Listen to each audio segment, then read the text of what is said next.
প্রিয় দর্শক, আহ, থকবির নিউজের পক্ষ থেকে আপনাদের শুভেচ্ছা জানাচ্ছি। আপনারা জানেন ইতিমধ্যে আমাদের সাথে উপস্থিত হয়েছেন আমাদের তরুণ শিল্পী সজল রং। সজল রঙের গ্রামের বাড়ি হচ্ছে মরিয়মনগর মিশন, পশ্চিম গজারিকরা গ্রাম, শেরপুর জেলার। তো সজল, তোমাকে শুভেচ্ছা জানাই। তুমি শুনতে পাচ্ছ তো? হ্যাঁ, শুনতে পাচ্ছি। আচ্ছা, সজল রং 2020 সালে বিডি গারো ডান্স চ্যাম্পিয়ন হয়েছে না 2020 সালে। আমরা সেই কাহিনী থেকে শুরু করি তোমার সাথে আলোচনা। এই যে 2020 সালে যে বিডি গারো ডান্স চ্যাম্পিয়ন হলা, সেটা কাহিনী থেকে আমরা একে যাব অন্যান্য বিষয়। আমার পরিচয় দিব না? হ্যাঁ, সেই অনুভূতি থেকে কিভাবে তুমি অংশগ্রহণ করলা সব মিলে একটু বলো এখন। হ্যাঁ, আচ্ছা, ঠিক আছে। হাই গাইস, সবাইকে শুভ বিকাল। আর আমার পরিবার থেকে সবাইকে নমস্কার। আমার নাম হচ্ছে সজল রং, আর আমার গ্রাম হচ্ছিল, বলে দিছে এখানে, যে ময়মনসিংহ শেরপুর, থানা জিনেগাতি, এবং গ্রাম হচ্ছিল পশ্চিম গজারিকুড়া। মরিয়মনগর বললেই চিনে সবাই। আর আমি এখন স্টাডি করতেছি, তার জন্য এখন বাড়িতে, মানে গ্রামে। আর আসলে আমি আসলে ব্রিংনিবিটি ফার্স্ট চ্যাম্পিয়ন হয়েছিলাম। আর মানে এটার আগেও আমি চ্যাম্পিয়ন হয়েছিলাম, কিন্তু মানে ব্রিংনিবিটি এটার মাধ্যমে মানে আমার প্রতিভা প্রকাশ হয়েছে। তো এটার বিষয়ে আমি আজকে বলবো যে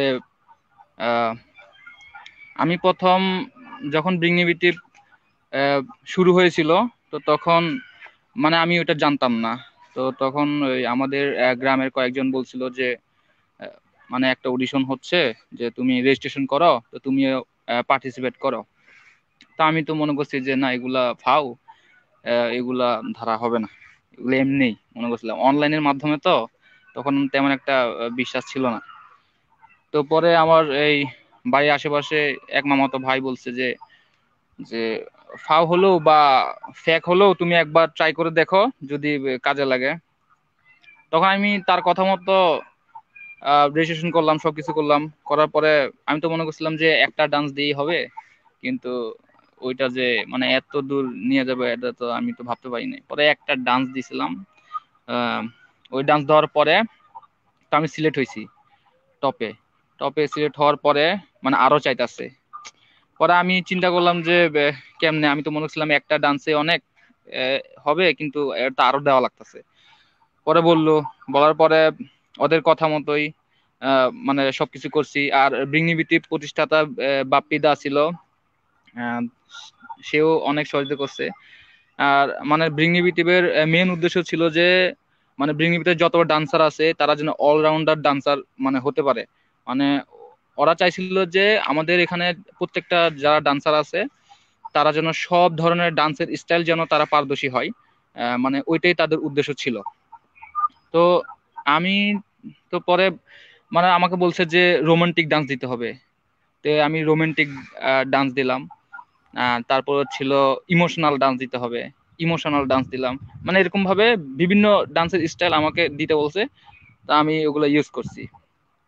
তো এটা বলবো যে মানে যারা আমি অনেক দেখছি যে এই ব্রিংনিবিটিভে যারা পার্টিসিপেট করছে তারা এক স্টাইলেই ডান্স করছে, কিন্তু আমি বিভিন্ন স্টাইল দিয়েই আমি মানে দেখানোর চেষ্টা করছি আমার প্রতিভা।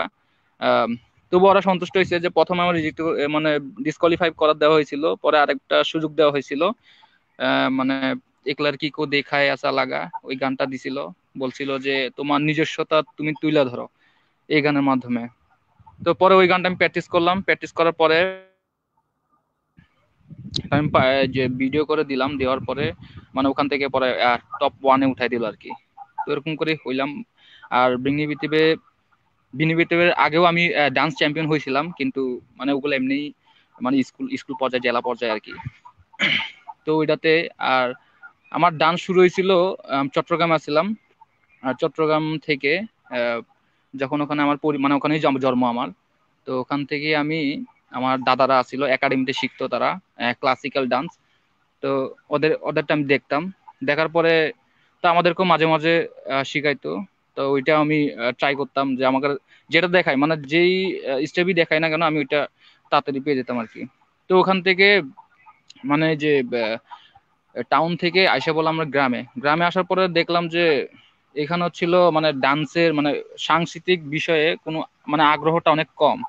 তার জন্য আমি মানে মন খারাপ করে যে মানে ডান্সই ছেড়ে দিব এরকম ভাবছিলাম, মানে ডান্সই ছেড়ে দিছিলাম আর কি। পরে এক বিয়ে বাড়িতে মানে গেছিলাম, কিন্তু ওখানে পার্টিসিপেট করতে বলছে আমাকে। তো ওখানে এলাকার বড় ভাইরা ছিল, এলাকার বড় ভাইরাও আমাকে রিকোয়েস্ট করছে যে করো, পারো আর না পারো, কিন্তু ওরা জানতো না যে আমি ডান্স পারি। আর আমিও জানতাম না যে ওখান থেকে আমার সবকিছু এত কিছু হয়ে যাবে। তো আমি কি করলাম, ডান্স করলাম। ডান্স করার পরে তো এলাকার বড় ভাইরা বলতেছে তুমি তো অনেক ভালো ডান্স করো, আহ, তোমাকে তো মানে বিভিন্ন অনুষ্ঠানে নিয়ে যাওয়া হবে, মানে অনেক কিছু অনেক কথা বললো। বলার পরে মানে এক এক করে মানে আমাদের গ্রামের যত বিয়ে আছিল মানে আমি গেছি, মানে গেলেই আমাকে পার্টিসিপেট করতে বলতো যে তুমি একটা ডান্স করো, এই করো সেই করো। আমি ডান্স করতাম, তো তারা আমার ডান্সে মানে আনন্দ পাইতো। তো তাদের আনন্দ দেখে আমিও আনন্দ পাইতাম আর কি। তো আমার ডান্সের ধারণা হয়েছিল কি, আমি ডান্স হয়েছিল কারো কাছে শিখি নাই, মানে আমার ডান্স মাস্টার নাই। এখন হয়েছিল দুনিয়া আচ্ছা জুড়ে ইউটিউব মাস্টার। হ্যাঁ, হ্যালো। আচ্ছা আচ্ছা আচ্ছা, হ্যাঁ শুনছি শুনছি। হ্যাঁ, মানে আমার ডান্স মাস্টার ছিল, বর্তমানে নাই, আমি নিজে নিজে শিখছি আর কি। তো আমার ছিল মানে এরকম ধারণা, এই ব্রিংনিবিতে আমি ঢুকার পরে একটা জিনিস আমি খেয়াল করছি, মানে বাপ্পিদা আমাকে যে জিনিসটা ভুল ধরাই দিছিল, ওই জিনিসটা নিয়ে আমি এখনো মানে করে গভীরভাবে চিন্তা করি যে তুমি ডান্স যেভাবেই করো না কেন, কিন্তু মুখের এক্সপ্রেশন মানে ফেসের এক্সপ্রেশন ঠিক রাখবা। ফেসের এক্সপ্রেশন ঠিক রাখলেই তোমার ডান্সটা অনেক সুন্দর হবে। তো আমি সেই অনুযায়ী আমি মানে ডান্স যেভাবে হোক না কেন, আমার ফেসের যে এক্সপ্রেশন আমি ওইটা ঠিক করার চেষ্টা করি, আর যেন ডান্সটা অনেক ভালো হয়। আর হচ্ছিল ডান্স মানে ডান্স এরকম যে আহ, বিভিন্ন স্টাইল আছে ডান্সের। আমি হচ্ছিল আমার মেন স্টাইল ছিল পপিং আর কি, পপিং। তো ওখান থেকে ব্রিংনিবিটিভে যখন আমি অ্যাড হয়েছি তখন থেকে আর কি মানে আস্তে আস্তে এই যে রোমান্টিক মানে বিভিন্ন রকম ডান্সের স্টাইল আমাকে মানে দেওয়া হয়েছে আর কি। তো আমি ওইভাবে করছি। তো আমি যারা রোমান্টিক ডান্স করে, ইমোশনাল ডান্স করে, পপিং ডান্স করে, রোবোটিক অনেক বিভিন্ন রকমের, ওদেরকে আমি ফলো করছি। ফলো করার পরে পরে আস্তে আস্তে শিখলাম। শিখার পরে তো ব্রিংনিবিটিভে চ্যাম্পিয়ন হলাম, ওখান থেকে নিয়ে আসলাম আর কি বাড়িতে। তো আমি এটা বলবো যে ব্রিগনিবির ঢুকার পরে আমি অনেক কিছু শিখতে পারছি। আম, কিন্তু মানে কি বলবো এখন, মানে আমাদের ওখান থেকে আসার পরে আর কি যোগাযোগটা আর কি মানে হয় না আর কি তেমন একটা। তো তেমন একটা যোগাযোগ হয় না, তাই কথা বলতেও পারি না আর কি। হ্যালো। হ্যাঁ হ্যালো। হ্যালো শুনছি। হুম, হ্যাঁ। শুনছি। হ্যাঁ শুনছি। হ্যাঁ তো হ্যাঁ তো এখান থেকে হচ্ছিল আমার যে ডান্সিং, হ্যাঁ এখান থেকে হচ্ছিল মার্শাল আর্টে আমি গেছি, মানে আমার ডান্সিং এর মাধ্যমে আমি মার্শাল আর্টে গেছি।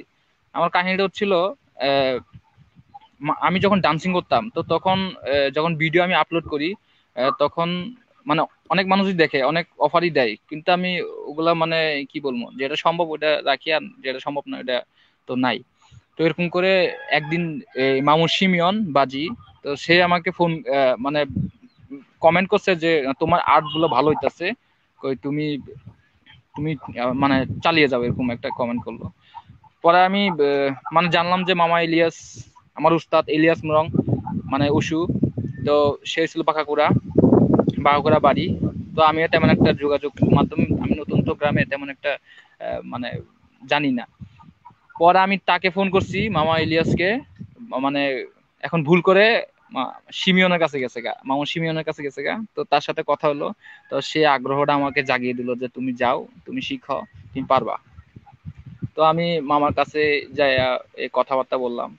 তো আমি 6-7 মাস না, সরি, 8-9 মাস আমি মানে এই রাত হোক, যেই হোক, দিন হোক, গরম হোক, ঠান্ডা হোক, শীত হোক, মানে যে সময় আমার ফোন করতো এই সময় আমি যাইতাম।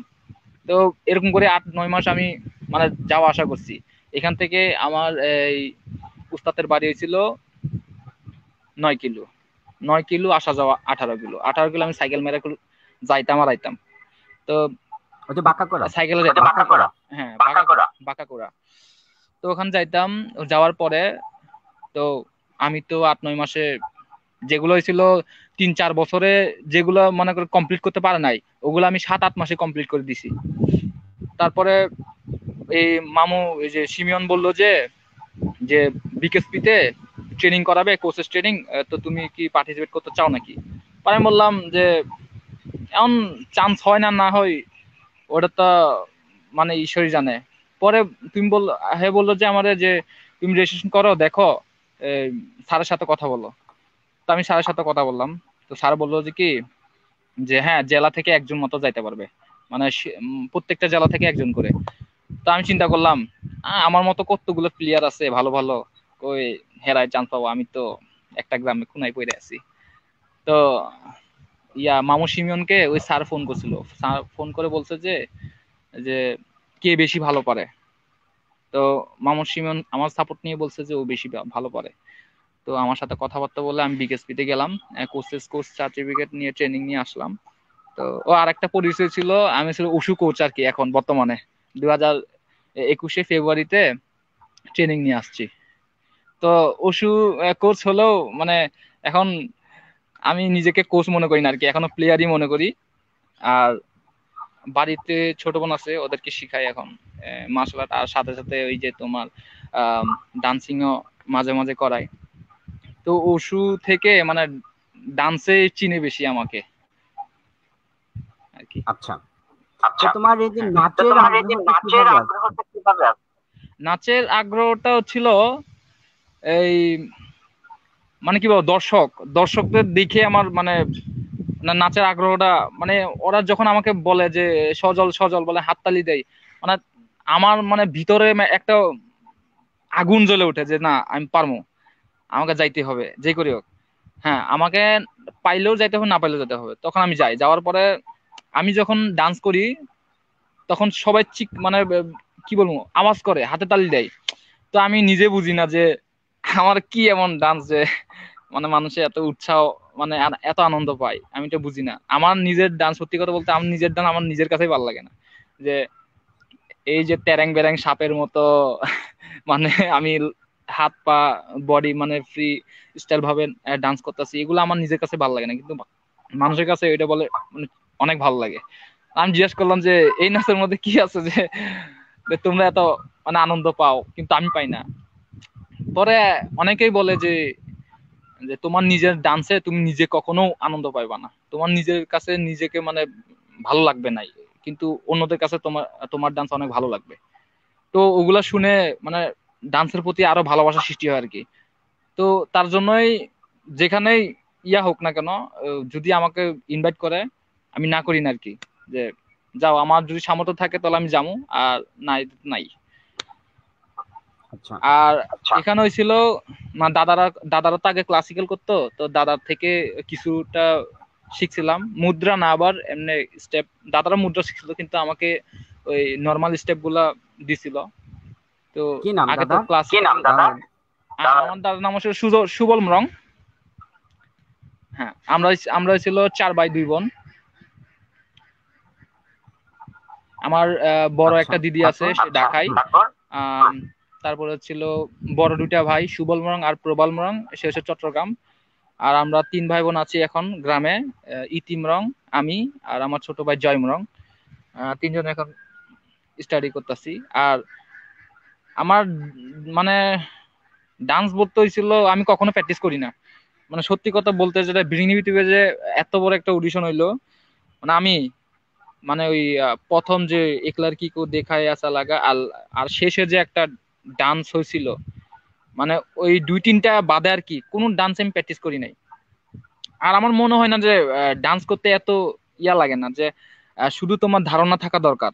তুমি যদি গান বুঝো, গানের অর্থ বুঝো, তাহলে হবে। আর যদি মানে তুমি কোনদিন করো নাই, তোমাকে মানে গান বুঝো কিন্তু অবশ্যই তোমাকে প্র্যাকটিস করতে হবে, কারণ প্র্যাকটিসের উপর তোমার পার্টিসিপেট নির্ভর করবে আর কি, পারফরমেন্স। তা আমি কি করলাম যে যেদিন আমি ভিডিও ছাড়বো, মানে আমি ফেসবুকে ইউটিউবে যেদিন আমি ভিডিও ছাড়ি আর কি, ওই সময় আমি শুধু গানটা শুনি, গানটা পাঁচ ছয়বার শুনি, শোনার পরে আমি বিট ধরার চেষ্টা করি, বিটটা ধরেই মানে আমার মানে ব্রেনে কি আছে ওইটা আমি মানে বের করার চেষ্টা করি আর কি। তো ওইভাবে যেদিন আমি ভিডিও করব ওই দিনে প্র্যাকটিস করি, মানে ওই 5 মিনিট হোক 10 মিনিট হোক একটু হাত পা নাড়াচাড়া করে এই ভিডিও করে এই যে আপলোড দিই। এবং তো আমি মানে আমি একদম গ্যারান্টি বলবো বলবো যে গ্যারান্টি দিব, যদি আমি ওইভাবে মানে ডান্স প্র্যাকটিস করি, মানে ওই ক্লাবে, তারপরে হচ্ছিল বড় বড় ইয়েতে যে ওরা ডান্স প্র্যাকটিস করে, ওইভাবে যদি ডান্স প্র্যাকটিস করি, তাহলে আমার মতো ডান্সার অনেক কম বের হবে এই বাংলাদেশে, আমি এটা চ্যালেঞ্জ করে বলতে পারি। তো বলবো যে যে আপনারা যদি আমাকে উৎসাহ দেন বা সাপোর্ট করেন, তাহলে আমি আমার ডান্সের মাধ্যমে আমার গারো জাতির নাম যেন করতে পারি, মানে সেই চেষ্টাটা আমি করবো আর কি। আচ্ছা, হ্যাঁ, অবশ্যই অবশ্যই আমরা প্রার্থনা করি এবং আমরা আশাবাদী তোমাকে নিয়ে, যে সামনে তো আগামীতে তোমার এই যে তোমার ইচ্ছা, নাচের যে আগ্রহ, সেটা পূর্ণ হবে আমরা আশা করি। তো এই যে তুমি যে বিভিন্ন প্রোগ্রামে নাচ করো, মাঝে মাঝে দেখি আমাদের বিশেষ করে যখন বিয়ের মৌসুম, তখন দেখি তোমার নাচগুলো আমরা দেখি, খুব উপভোগ করি। তো এই তুমি যে এই যে নাচো, একজন ছেলে, বিশেষ করে গারো সমাজে তোমার বন্ধু বান্ধব সহপাঠী তোমাকে মানে কি চোখে দেখে? তারা বলো। হ্যাঁ, বলতে গেলে এখন বন্ধু বান্ধব যেহেতু উঠছে, তো একটু বন্ধু বান্ধবের কথা বলি। বন্ধু বান্ধব বলতে আমার ওরকম ক্লোজ ক্লোজ বন্ধু এখন আমি তেমন একটা ইয়া করি নাই, আমি বন্ধুর সাথে চলাফেরা কম করি। বলতে গেলে বন্ধু আমার কম অনেক আর কি। তারা সাপোর্ট করে, এমনি সাপোর্ট করার মানুষ অনেক আছে, গ্রামেও সাপোর্ট করে, বিয়া বাড়ি টিয়া বাড়ি যখন আমি অনুষ্ঠানে ডান্স করি, তখন আর কি ওই পর্যন্ত, যে ডান্স করো ভালো লাগবে তোমাকে, ওই পর্যন্তই ওরা সাপোর্ট, ওই পর্যন্তই। আমি অনেকবার আচ্ছা, দেখছি মানুষ চিনি, কিন্তু মানে আমাকে যে একটু হেল্প করবে, যা তুমি ভালো ইয়া করতেছো, তুমি যেন আগাইতে পারো, তোমাকে একটু হেল্প করি, মানে ওইরকম মানুষটা, হেল্প করার যে মানুষটা আছে, মানে ওইরকমটা কম আর কি আমাদের গ্রামে।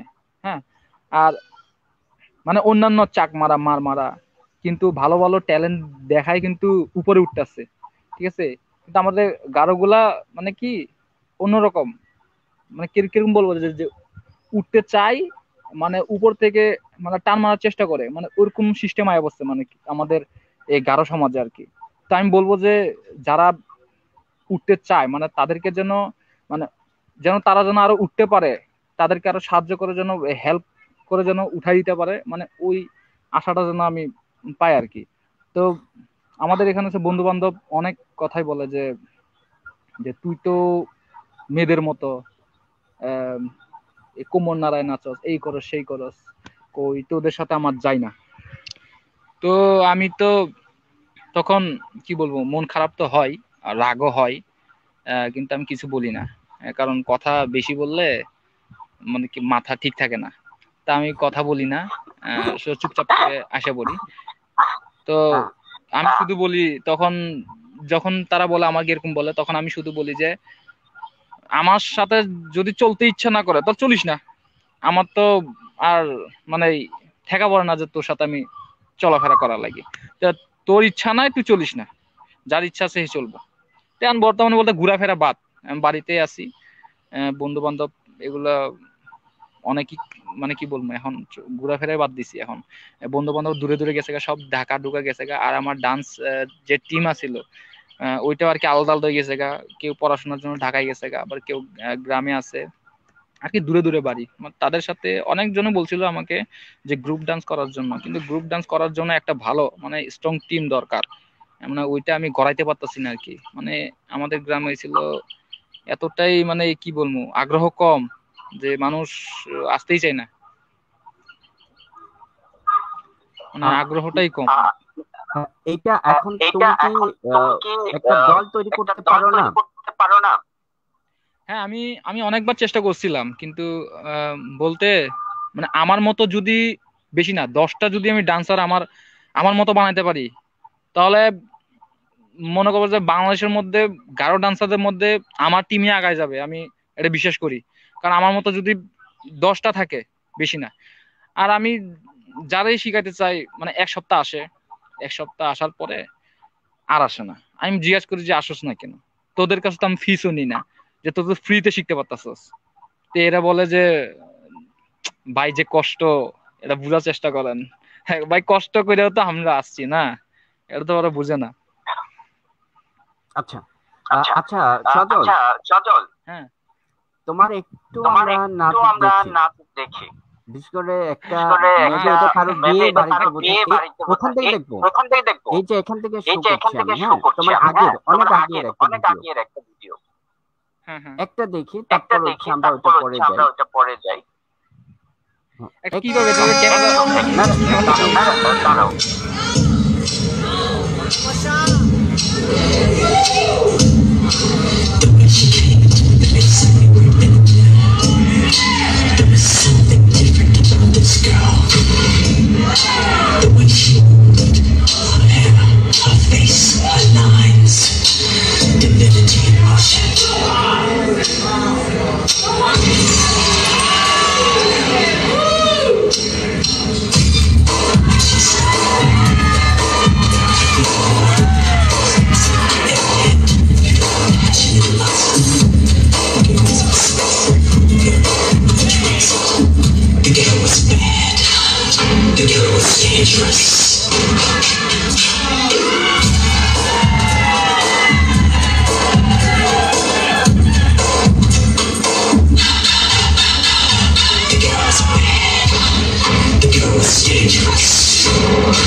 হ্যাঁ ডান্সটা ভালো। সজল, হ্যাঁ হ্যাঁ তো এই যে তোমার এই নাচটা আমরা দেখলাম, হ্যাঁ এটা অনেক আগের নাচ ছিল। হ্যাঁ, এটা এটা অনেক আগের, 2-3 বছর এরকম হবে তো। আচ্ছা, আমি তো এই যে এটা ইয়ে করিনি। হ্যাঁ বলো। না, আমি বলতেছি যে মানে এই ভিডিও তো মানে আমি তো এই ভিডিও অনেক শেষে ইয়া করছিলাম তো, মানে আমার পেজ আর আচ্ছা, কি। ওইটাই ভাবতাছি যে মানে এই ভিডিও কেমনে কি। না এই যে এত সুন্দর একটি নাচ, হ্যাঁ এই এই নাচ শেখার জন্য তো কোনো প্রতিষ্ঠান লাগবে, কোনো হ্যাঁ, অবশ্যই শিক্ষক লাগবে। হ্যাঁ। কিভাবে তুমি এটা শিখলা? এটা হচ্ছিল মানে এখন হচ্ছিল মানে আমি শিখলে তো আমি শিখতে পারতাম, মানে ক্লাবে হোক বড় বড় প্রতিষ্ঠানে হোক আমি শিখতে পারতাম, কিন্তু হচ্ছিল ওটা হচ্ছে অন্যের বিদ্যা, মানে ওটা ছিল শিক্ষক, ওটা আমাকে শিখাইতেছে, তার বিদ্যা আমি নিতেছি, কিন্তু আমি সবসময় চাইতাম যে আমার বিদ্যা আমি প্রয়োগ করি, আমার প্রতিভা প্রয়োগ করি আমি। তো ওরকম ভাবেই আমি চাইতাম যে কেন আমি অন্যেরটা কপি করে আমি মানে দেখাবো মানুষকে, মানে অন্যেরটা কেন আমি কপি করে মানুষকে দেখাবো, আমি নিজেরটা আমি নিজেরটা নিজে প্রতিষ্ঠা করে আমি মানুষকে দেখাই, মানে ওই বিষয়টা আমি চিন্তা করতাম সব সময়। তো আমি কি করি, বড় বড় যে ডান্সার মানে প্রফেশনাল ডান্সার আছে তাদেরটা ফলো করতাম সবাই, যেমন মাইকেল জ্যাকসন তো আছে, ওইটা তো মাইকেল জ্যাকসনের গান ছিল। তো প্রভুদেব আছে, হৃতিক রোশন আছে, তাই এখন যে মার্শাল আর্টের সেরা বাইছে যে ইন্ডিয়ার মধ্যে টাইগার শ্রফ আছে, সে কিন্তু ডান্সিংও সেরা এখন। তো ওদেরটা আমি ফলো করতাম। আর আমেরিকান যে ডান্সার গুলো আছে, দীপ্ত দীপ্ত ফিকশন, তারপরে পপিং জন, তারপরে মার্কেস, ওই যে অনেক ডান্সার আছে মানে বড় বড় মাপে, ওই যে তাদেরকে ফলো করতাম। তো এখন বলতে গেলে মানে ইউটিউব দেখে দেখে আমি আস্তে আস্তে শিখছি, শিখার পরে মানে এই ভিতরে যে তাদের যে বিট আছে, তাদের ওই বিটটা আমি ফলো করছি, মানে তারা কোন তালে কোন বিট ধরে, ওই তালটা আমি ধরেই মানে আমার ভিতরে বিট সৃষ্টি করছি। তো এখন এগুলা ডান্সের মেন ইম্পর্টেন্ট একটা জিনিস হচ্ছে বিট। তুমি যদি বিট বুঝতে না পারো তাহলে তুমি কোনো ডান্সই করতে পারবে না। আর আচ্ছা এই বিট আমরা তোমাকে সজল, বুঝতে হবে। হ্যাঁ আমরা একটু আমাদের সাথে যে আমাদের পাঠক আমাদের দর্শক আছেন তাদের কাছে একটু যাই। আমাদের সাথে যারা যুক্ত আছেন ফেসবুক লাইভে যারা দেখছেন তাদের মন্তব্যগুলো একটু শুনি। আচ্ছা। আমরা আমাদের একটু মন্তব্য করছি শিমন বাজি, হ্যাঁ শিমিয়ন হ্যাঁ বাজি। উনি উনি লিখেছেন যে মা বাবাদের প্রচুর সাপোর্ট দরকার। হ্যাঁ হ্যাঁ, আর তারপর হচ্ছে থানভিয়া দারিং লিখেছেন শুভেচ্ছা রইল। আমাদের সমী পাঠান কি যেন একটা দিয়েছেন, হয়তো হ্যাঁ কিছু হ্যাঁ একটা শুভেচ্ছার চিহ্ন। হুম হুম হুম তো আমরা একটা এই পাঠকের আমাদের দর্শকদের একটা প্রশ্নের উত্তর আমরা চাই। যেমন হ্যাঁ তুমি বলতে পারো যে মা বাবাদের প্রচুর সাপোর্ট দরকার, এই ক্ষেত্রে মা বাবার সাপোর্ট তোমার ক্ষেত্রে। মানে আমার ক্ষেত্রে হুম অন্যান্য মা বাবা জানি না কেমন, মানে অন্যান্য মা বাবা ছিল অনেকে, অন্যান্য মা বাবা ছিল আমি অনেকে দেখলাম যে যদি বাড়িতে লাফালাফি করে বা এরকম ডান্স করে করে বলবো যে তুমি এত ব্যাঙের মতো লাফাইতেছো কেন, সরাসরি যে ব্যাঙের মতো লাফাইতেছো কেন, এটা করে কোনো কিছু হবে না, লাভ হবে না, তুমি পড়াশোনা করো, ঠিক মতো পড়াশোনা করো। মানে আমি দেখছি এগুলা অনেক, কিন্তু আমার মা বাবার ক্ষেত্রে অন্যটা, মানে আমি যদি লাফালাফি করিও আমাকে একটা কথা বলবে না, যে বলবে না যে ব্যাঙের মতো লাফাইতেছস, কিছু করিস না, পড়াশোনা কর, এর মানে ওরকম একটা ধমক যে সিস্টেম আছে ওরকম দেয় না। আমার মা বাবা ছিল মানে যদি লাফালাফি করার দেখে বলবে আরো লাফালাফি কর, সাথে ওরাও লাফালাফি করে। কারণ ছিল আমাদের ফ্যামিলির যে আনন্দ আছে, মানে এই আনন্দটা ধরে রাখার চেষ্টা করি আমি। আর আমার মা আছে, এ তো জানে যে সে একদিন আগাবে, মানে ডান্সিং এ হোক, মার্শাল আর্টে হোক, মানে পড়ালেখার মাধ্যমে হোক, মানে একটা না একটা কিছু করে আগাবে। তার জন্যই মা বাবা আর কি আমাকে তেমন একটা মানে বকাঝকা করে না, মানে সাপোর্টটাই বেশি করে আর কি। তো তার জন্য আমি আরো উৎসাহ পাইছি যে আহ, না, যে মা বাবা যেহেতু সাপোর্ট করতেছে আমাকে, তো আমিও তাদের মুখ উজ্জ্বল করার জন্য আমার মানে যত চেষ্টা আছে আমি ওইটা চালিয়ে যাব। তো আমি জাস্ট বলবো যে কি, যে মানে যারা এরকম সাংস্কৃতিক বিষয়ে মানে যুক্ত আছে, মানে তাদেরকে বলতাছি, মানে মানে যাদের মা বাবা আছে অন্যান্যরা, ওদেরকে বলবো যে আপনারাও মানে ছেলে মেয়েদেরকে সাপোর্ট করবেন। সাপোর্ট করলে দেখবেন যে মানে উৎসাহ, সেই ছেলে মেয়ে উৎসাহ পেয়ে মানে আরো ভালো কিছু করতেছে। আহ তো এটা বলবো আর কি, যে ভালো মানে আচ্ছা, সাপোর্ট করার জন্য তাহলে আমরা সজল হ্যাঁ আমরা শেষ করতে চাই আমাদের আজকের এই লাইভ আড্ডা। আমরা জানি তোমাদের ওইখানে আমাদের ওইখানে মানে এখন সন্ধ্যার দিকে যাচ্ছে হ্যাঁ হ্যাঁ সময়টাও। এখন সর্বশেষ তোমার কাছে জানতে চাও যে নাচ নিয়ে তোমার আগামী পরিকল্পনা কি, মানে কি হতে চাও আগামী তুমি, বা নাচ নিয়ে তোমার চিন্তা কি, পরিকল্পনা, এটা বলো, আমরা চলে যাবো। হ্যাঁ মানে আমার পরিকল্পনা ছিল আমি জাস্ট দেখবো এই ডান্সিং দেখবো 2 থেকে 3 বছর দেখবো। 2 থেকে 3 বছর দেখার পরে যদি আমার মনে হয় যে না আমি ডান্সিং এ এগিয়ে যেতে পারবো, বা না আমার গারো জাতিকে আমি উজ্জ্বল করব, আমার ডান্সিং এ আমি এগিয়ে যেতে পারবো, মানে ওরকম যদি সিস্টেম হয় যে না আমি আগাইতে পারবো, তাহলে ডান্সিং আমি ধরে রাখবো। আর যদি ধরে রাখতে না পারি বা তেমন উৎসাহ একটা সাপোর্ট না পাই, তাহলে আমি আমার আমার যে উশু আছে ফাইটিং স্কিল, তো ওইটা দিয়ে আমি আমার বাংলাদেশকে আমি নাম করব, মানে দেশের বাইরে যে মানে খেলার অনেক ইচ্ছা আছে, যে ফাইটিং এমএমএ ফাইট। তা আমি ঈশ্বর আশীর্বাদ মানে ঈশ্বরের কাছে মানে আহ, প্রার্থনা করি যেন আমাকে ওই সুযোগটা, মানে ওই একটা সুযোগটা করে দেয়, যেন দেশের বাইরে যেন মানে খেলার সুযোগটা যেন করে দেয় আর কি, এটুকুই। আচ্ছা আচ্ছা, তাহলে সজল তোমাকে অনেক অনেক অনেক অনেক ধন্যবাদ আমাদের থকবিরিন লাইভে থাকার জন্য, এবং আমাদের সাথে যারা যুক্ত আছেন এতক্ষণ ধরে পাঠক দর্শক আপনাদেরকেও অনেক অনেক ধন্যবাদ জানাচ্ছি আজকের আমাদের এই সুন্দর লাইভে অংশগ্রহণ করার জন্য। এতক্ষণ আমাদের সাথে ছিলেন আমাদের তরুণ নৃত্যশিল্পী সজল রং, যিনি 2020 সালে বিডি ডান্স বাংলা গ্রুপের চ্যাম্পিয়ন হয়েছিলেন। তুমি সর্বশেষ পাঠকদের জন্য বলো, আমরা শেষ করে দেব পাঠকদের উদ্দেশ্যে। বুঝি নাই। হ্যালো, তোমার দর্শকদের উদ্দেশ্যে, তোমার বন্ধু বান্ধবদের উদ্দেশ্যে, তোমার অনেক অনেক ধন্যবাদ জানাই যারা আমাকে সাপোর্ট করে। মানে আমি দেখছি অনেকজন আমাকে সাপোর্ট করে, আর তাদের উৎসাহ পেয়ে আমি মানে এত দূর আসতে পারছি। আমি একটা কথাই বলবো যে আপনারা যেভাবে এখন সাপোর্ট করতেছেন, পরবর্তীতে ওইভাবেও আরো সাপোর্ট করবেন, আর আমাদেরকে উৎসাহ দিবেন। যারা মানে সাংস্কৃতিক মানে এগুলোতে প্রতিভাতে ট্যালেন্ট আছে তাদেরকে আরো উৎসাহ দিবেন, তারা যেন এগিয়ে যেতে পারে। তো এইটুকুই বলবো যে সবাইকে ধন্যবাদ। হ্যাঁ সজল, তোমাকে অনেক অনেক ধন্যবাদ, অনেক অনেক ধন্যবাদ। এবং আমি সবার উদ্দেশ্যে বলতে চাই, আমাদের এই যে সজল খুব ভালো একজন নাচি, সে ভালো ড্যান্সার, এবং যারা এগিয়ে আসতে চান, যারা ভালোবাসেন নাচকে ভালোবাসেন, যারা শিল্প সাহিত্য সংস্কৃতিকে যারা ভালোবাসেন, আপনারা এগিয়ে আসুন। সজলের মতো আমাদের অনেক প্রতিভাবান অনেক ছেলে আছে। সজলকে যদি আপনারা একটু সাপোর্ট করেন, আমরা যদি একটু সহযোগিতার হাত বাড়িয়ে দিই, তাহলে সে অনেক দূর এগিয়ে যেতে পারবে। তো বন্ধুরা, আপনাদের সবাইকে ধন্যবাদ জানাচ্ছি, শুভেচ্ছা জানাচ্ছি থকবিরের পক্ষ থেকে। সজল, তোমাকেও ধন্যবাদ। হ্যাঁ, অনেক শুভেচ্ছা। ওকে, ধন্যবাদ। ধন্যবাদ।